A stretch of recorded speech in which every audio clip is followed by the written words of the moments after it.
Commitment while you're young is an interesting topic because forever is a long time. And most of us aren't even 18 with our partner talking about baby names and stuff for the future. When in all honesty, we're not really ready for that. I say that before you give someone your heart, you first have to know them for a little bit and spend actual quality time with them. I always thought that quality time was sleeping on the phone, watching movies together, maybe even doing something a little sexual, maybe even doing something a little romantical. But none of that means anything. The richest people that are always going out to places and bringing their girls on all of these extravagant dates, in all honesty, they're not really connected with their partner because they don't sit down and have quality time with them. Throughout all of the crazy, dramatic stuff that me and my girlfriend have been through, I can confidently say that the best moments that we've had were the times where we just wind down. We skip class together, we're hanging out outside, we're feeling the breeze, hugging each other, just talking, getting to see where each other's minds is at. That's one of the most important things before you give someone your heart, before you can even start talking about the future. 5 years into the future, we love to talk about our wife, our kids, our future home. We're gonna name our daughter Nina. You always like to, talk and think about these sweet things before you actually feel like you're ready with the other person.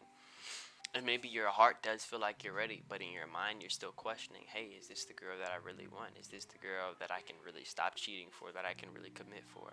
And I mean, fully stop cheating. No micro cheating, no looking at booty on the way to the gas station, no liking the stories, but fully giving myself to this person and fully committing, right? So having deep conversations with them, not just rushing anything.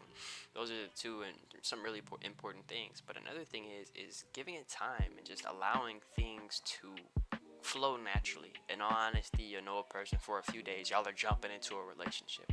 Take it slow. Get comfortable with them. Get to know them.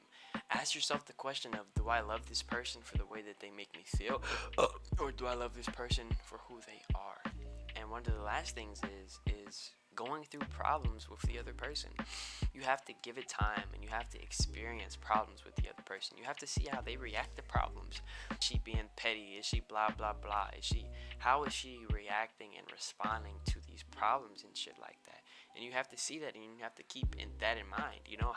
How is she responding to whenever we have problems? She's being petty back to me. She's being petty back to her mom. She always has to get the last word against her mom and blah blah blah and stuff like that. So just by you spending time with the person and not rushing things, you can see how they react to certain things, like problems with their mom, problems with me. And whenever y'all actually get on the same page about certain things, like, okay, how do we handle lies? How do we handle commitment? How do we handle certain things? How do we handle my homegirls or your homeboys? What are we comfortable with? What are we not comfortable with? What are we willing to do for each other? At that point, I feel like you're ready for commitment. Because if I tell you to stop texting him and you're not ready to cut him off because that's been your homeboy since 6th grade, but as a guy, I can see that he's trying to come on to you, at that point, I can't be with you. And me having to distance myself because you're not willing to cut another man off for me, that's going to hurt my heart. But it's not going to hurt my heart as much if I didn't fully commit towards you. If I didn't give you my heart, if we weren't talking about the future and having babies and our kids' names and stuff like that, me distancing myself from you wouldn't have hurt as much if I would have asked you these questions, if I would have just given it some time, if I would have just watered the plant and allowed the plant to grow.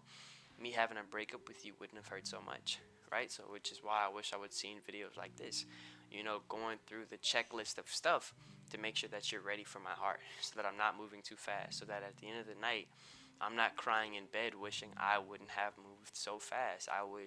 Not wishing I would have given someone who doesn't deserve my heart.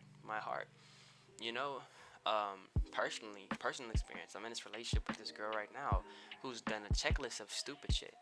And now we're on a better page, but I cannot overlook the past, and that falls into this next video, forgiving but not forgetting. So y'all go check that one out. But with that being said, like, subscribe, deuces, man. Y'all be blessed.